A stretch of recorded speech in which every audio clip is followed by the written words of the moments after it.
todos, bem-vindos a mais um novo vídeo. Eu sou a Inês e hoje vou-vos falar sobre a unidade 9 do Manual de Economia A, que nos fala sobre a contabilidade nacional.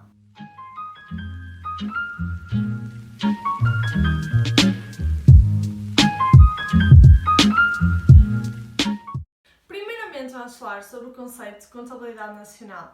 Para isso eu resumi este conceito em 4 tópicos, em que diz-nos que a contabilidade nacional são instrumentos de registro e de medida da atividade económica. Depois diz-nos que a contabilidade nacional representa de forma quantificada e simplificada as operações económicas efetuadas pelos diferentes agentes económicos num determinado país ou região durante um determinado período de tempo. Também sabemos que a contabilidade nacional dá-nos uma visão geral da economia de um país ou região e a contabilidade nacional expressa-se nas contas nacionais. Agora vamos falar sobre as funções da contabilidade nacional. São 3 e basicamente a primeira diz-nos que a contabilidade nacional ajuda-nos a fornecer a informação necessária sobre a evolução da economia. Diz-nos também que a contabilidade nacional proporciona as informações necessárias para se fazerem previsões e definirem políticas económicas, ou seja, a contabilidade nacional está diretamente relacionada com a atividade do Estado. E, além disso, a contabilidade nacional permite-nos estabelecer comparações internacionais. Isto porque os sistemas de contabilidade nacional são todos muito semelhantes de país para país, nomeadamente na União Europeia. Agora vamos falar sobre os setores institucionais. Basicamente são conjuntos das várias unidades institucionais que têm atividades similares. E o que é que são unidades institucionais? Basicamente são centros de decisão económica com autonomia para tomar decisões no exercício da sua função principal. Ou seja, por exemplo, o meu agregado familiar constitui uma unidade institucional, o vosso constitui outra e assim sendo. A família, a empresa X é uma unidade institucional, a empresa Y é outra. No entanto, depois os setores institucionais dependem da principal função de cada. Ou seja, o meu agregado e o teu agregado provavelmente não, é de certeza que estão reunidos num setor institucional. A família X, a empresa X e a empresa Y provavelmente vão estar noutro setor institucional. E basicamente quantos setores institucionais nós temos? Temos 6. Temos as sociedades não financeiras, as sociedades financeiras, as administrações públicas, as famílias, o resto do mundo e as sociedades e as instituições sem fins lucrativos ao serviço das famílias. Começando pelas sociedades não financeiras, basicamente são unidades institucionais que produzem bens e serviços não financeiros e mercantis. É normalmente as empresas normais, as que produzem, sei lá, uma empresa que produz calçado, que produz alimentos, pronto, são as empresas normais, assim dizendo. Depois temos as sociedades financeiras, que são unidades institucionais que produzem bens e serviços financeiros e mercantis. É o exemplo dos bancos e das companhias de seguro. Temos as administrações públicas, que são unidades institucionais que produzem bens e serviços não mercantis destinados ao consumo individual e público. Aqui nós falamos do Estado. Depois temos as famílias, que são unidades institucionais na sua função de consumidores e empresários individuais. Temos o resto do mundo, que são unidades institucionais não residentes que efetuam transações com unidades residentes num país. Ou seja, aqui nós falamos sobre as importações e exportações. E por fim, e um conceito um bocado novo para toda a gente, são as instituições sem fins lucrativos ao serviço das famílias. Basicamente são unidades de apoio às famílias e de produção de bens e serviços não mercantis e sem fins lucrativos. Basicamente, os recursos destas instituições vêm do Estado e de donativos de famílias E estas instituições são um exemplo de lares, centros de dia, centros de acolhimento, entre outros.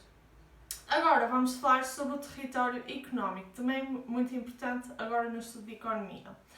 Basicamente, o território económico é o espaço geográfico em que se contabiliza a atividade económica para cálculo do valor do produto de um país. E o que é que inclui o território económico? Inclui o espaço terrestre e aéreo, as águas territoriais, os consulados, as embaixadas e as bases militares. Por exemplo, se Portugal tiver, imaginem, uma base militar na Grécia, então significa que a atividade económica que há na base militar, mesmo sendo na Grécia, visto que é de Portugal, então também é contabilizada na economia portuguesa. Acho que, pronto, vocês percebem bem. Basicamente, a atividade económica portuguesa não é só o que está dentro das fronteiras de Portugal, mas sim engloba isto que eu acabei de referir. Depois temos também dois conceitos muito importantes, que são as unidades institucionais residentes e não residentes. Basicamente, as unidades residentes são as unidades que têm atividade económica num país por um período superior ou igual a um ano. E as unidades não residentes são aquelas que têm atividade económica num país por um período inferior a um ano. E isso é necessário sabermos para depois sabermos fazer os cálculos e as fórmulas que vêm a seguir. Mas é muito importante termos a noção que a residência é diferente da nacionalidade. Ou seja, para uma unidade ser considerada residente num país, não tem de ter a nacionalidade desse país. Basta ter operações económicas no seu território económico por um período igual ou superior a um ano. Vamos então agora falar sobre os ramos de atividade, isto é, as unidades que exercem uma atividade económica idêntica ou similar. A cada ramo de atividade corresponde um conjunto de unidades de produção homogénea. Para percebermos melhor isso, eu vou ler um exemplo que é desta forma que eu sei melhor esta matéria, isto dos ramos de atividade, que acho que ajuda-nos a perceber muito melhor isto. As empresas de óleo e azeite utilizam processos de produção semelhantes, pelo que são consideradas unidades de produção homogéneas, e por isso estão integradas no mesmo ramo de atividade. Se a empresa do azeite produzir também as suas embalagens, os seus resultados de produção serão inscritos em ramos de atividade diferentes.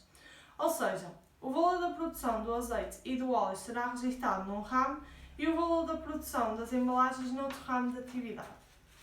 Então, vamos agora passar às óticas de cálculo do valor da produção. O valor da produção pode ser calculado através de três diferentes óticas: a ótica do produto, a ótica do rendimento e a ótica da despesa. Basicamente, a ótica do produto permite conhecer o valor do produto por setor institucional ou setor de atividade, ou seja, relaciona-se com as atividades que produzem bens e serviços. Depois, a ótica do rendimento permite conhecer o valor atribuído como remuneração dos fatores produtivos, ou seja, aqui nós falamos sobre os salários, rendas, juros e lucros.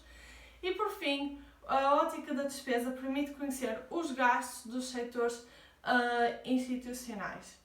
Precisamos saber também que o produto é sempre igual ao rendimento e o rendimento é sempre igual à despesa, mas nós vamos ver isto mais tarde como uma conclusão. Agora vamos falar sobre o cálculo do valor da produção através da ótica do produto.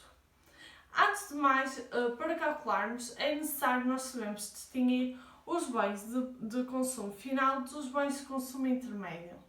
Eu não sei se vocês se recordam, mas basicamente os de consumo final é os que estão aptos a ser consumidos pelas famílias, e os bens de consumo intermédio são aqueles que são utilizados na produção, no processo produtivo de outro bem. E depois de distinguirmos estes bens, temos de ter isto distinguir os bens, é para termos em conta o problema da múltipla contagem. Esse problema da múltipla contagem é muito importante percebermos porque sai várias vezes nos exames. E o que é isto? Basicamente consiste em registrar várias vezes o valor do mesmo bem no cálculo do produto, da produção, quero dizer. Então, como é que se calcula? Nós podemos utilizar o método dos valores acrescentados ou então o método dos produtos finais. Através do método dos valores acrescentados, sabemos que o valor do produto é igual ao valor dos bens produzidos menos o valor dos bens e serviços consumidos, ou seja, menos o valor dos consumos intermédios. Ou seja, o produto é igual ao somatório dos valores acrescentados das unidades institucionais intervenientes no processo produtivo. Relativamente ao método dos produtos finais, basicamente contabiliza-se a venda dos produtos de consumo final. Então, com isto sabemos que o produto é igual ao somatório do valor das vendas dos produtos finais. O facto de utilizarmos o método dos valores acrescentados ou o método dos produtos finais normalmente depende dos dados que nos dão no exercício. Agora vamos falar sobre dois conceitos que são muito importantes sabermos distinguir, que é o produto e a produção. O produto e a produção não é a mesma coisa, são diferentes. Em que basicamente o produto é o valor da riqueza criada por todas as unidades institucionais, enquanto a produção é o valor das vendas dos bens e serviços produzidos durante um determinado período de tempo. Portanto, o produto não considera os consumos intermédios, enquanto a produção vai incluir os consumos intermédios. Agora vamos falar sobre o produto interno e o produto nacional. O produto interno é a riqueza criada pelas unidades residentes e não residentes no território económico. E o produto nacional é a riqueza criada pelas unidades residentes independentemente do território económico onde a produção é efetuada. Mas aqui o mais importante é sabermos as fórmulas. E nós sabemos que o produto nacional é igual ao produto interno menos os rendimentos do trabalho, da propriedade e da empresa recebidos do resto do mundo, mais os rendimentos do trabalho, da propriedade e da empresa pagos ao resto do mundo.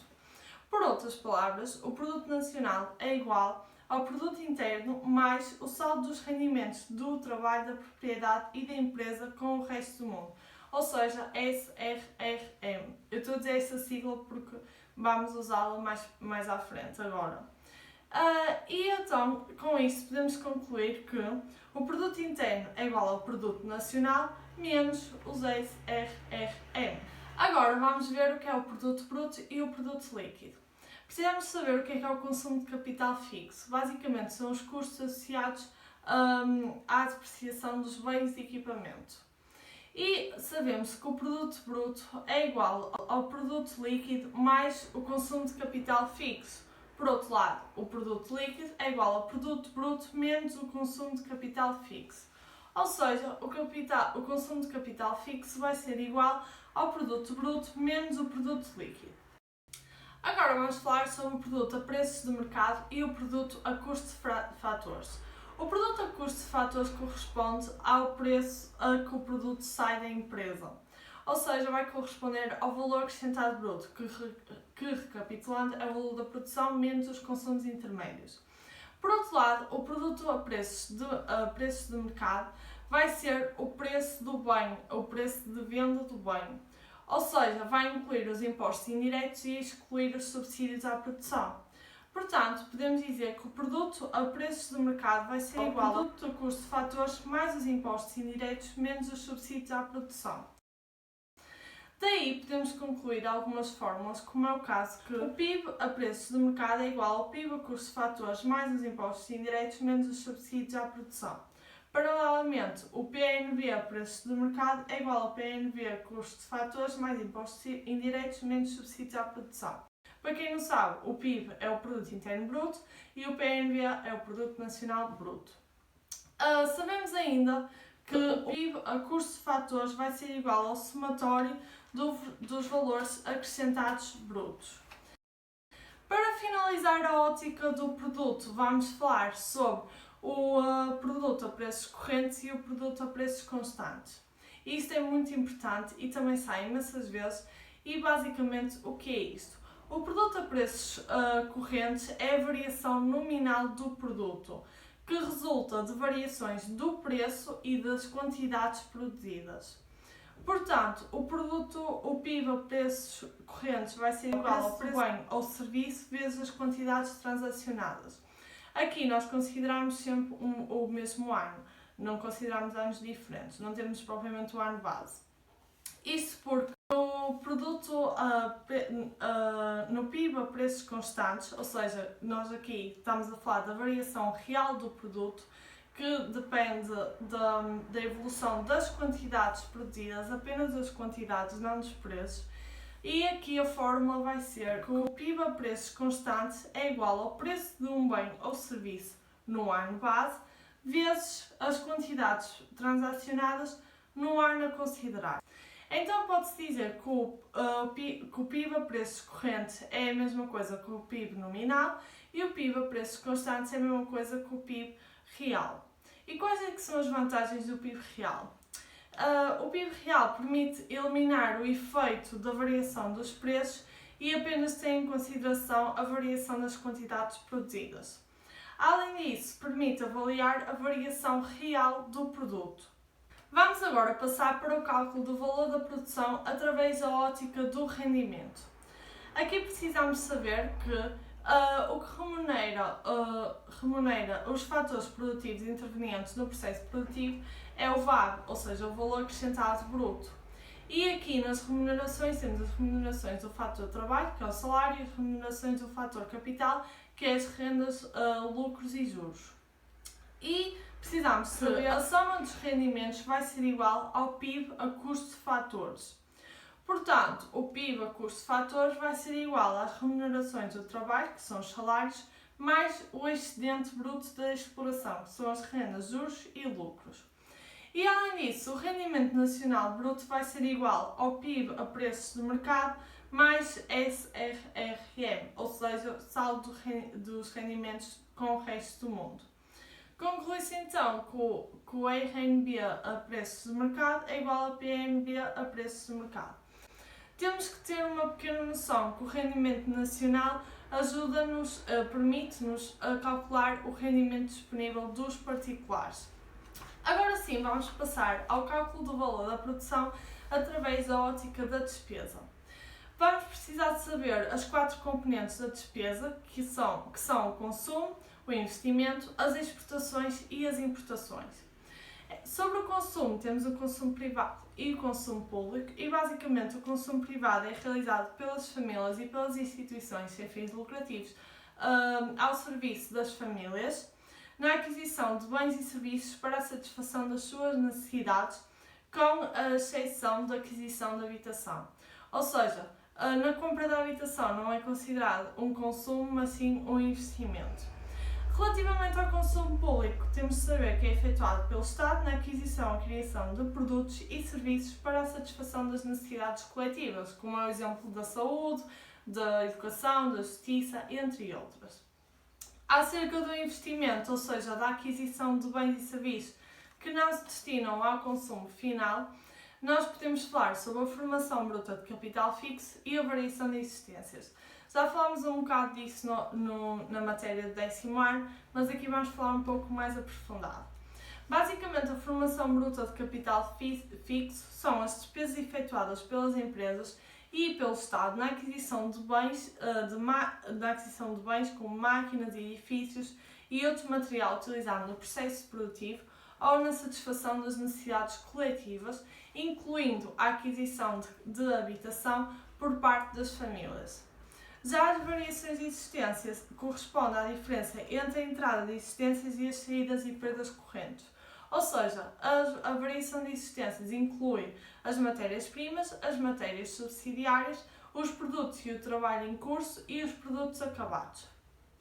As exportações são as vendas de bens e serviços realizadas por unidades residentes no país a unidades não residentes, e as importações, por outro lado, são a aquisição de bens e serviços realizadas por unidades residentes no país a unidades não residentes. Agora, temos de saber uma fórmula também muito importante, que são as exportações líquidas, que corresponde ao valor das exportações menos o valor das importações. Vamos agora falar sobre mais alguns conceitos muito importantes na ótica da despesa. Temos a despesa interna, que são as despesas realizadas pelas unidades residentes em bens e serviços produzidos internamente. Ou seja, a despesa interna vai corresponder ao consumo privado, mais o consumo público, mais o investimento, mais as exportações, menos as importações. Por outro lado, podemos dizer que a despesa interna é igual ao PIB a preços de mercado. Temos também a despesa nacional, que são as despesas realizadas por unidades residentes e não residentes em bens e serviços, produzidos por unidades institucionais residentes, independentemente do território económico onde a produção foi realizada. Podemos concluir então que a despesa nacional é igual ao consumo privado mais o consumo público, mais o investimento, mais as exportações, menos as importações, mais o saldo dos rendimentos com o resto do mundo. Ou seja, a despesa nacional vai ser igual à despesa interna mais os saldos do rendimento com o resto do mundo. Pode-se dizer ainda que a despesa nacional é igual ao PNB a preços de mercado. A procura interna são as despesas efetuadas pelas unidades residentes na aquisição de bens e serviços produzidos exclusivamente no território económico do país. Portanto, a procura interna vai ser igual ao consumo privado mais o consumo público mais o investimento. Por fim, a procura global são as despesas efetuadas pelas unidades residentes e não residentes na aquisição de bens e serviços produzidos exclusivamente no território económico do país. Portanto, a despesa global é igual ao consumo privado mais o consumo público mais o investimento mais as exportações. Uma fórmula também muito importante que resulta dessas fórmulas todas é a despesa interna é igual à procura global menos as importações. Podemos concluir então que há uma situação de equilíbrio entre os recursos e empregos, ou seja, o valor obtido no processo produtivo de um país, o produto, é igual ao valor distribuído pelos fatores intervenientes no processo produtivo de um país, o rendimento, e este, por sua vez, é igual ao valor gasto pelos setores institucionais existentes no país, a despesa. Portanto, o produto é igual ao rendimento, que é igual à despesa, ou seja, o PNB a preços de mercado é igual ao RNB a preços de mercado, que é igual à despesa nacional. Então, para terminarmos esse assunto, vamos falar sobre as limitações da contabilidade nacional, em que basicamente temos as limitações na recolha de informações e as limitações na interpretação de resultados. Para começar, vamos falar das limitações na recolha de informações e sabemos que a contabilidade nacional não registra o autoconsumo, a economia informal e subterrânea e a economia ilegal.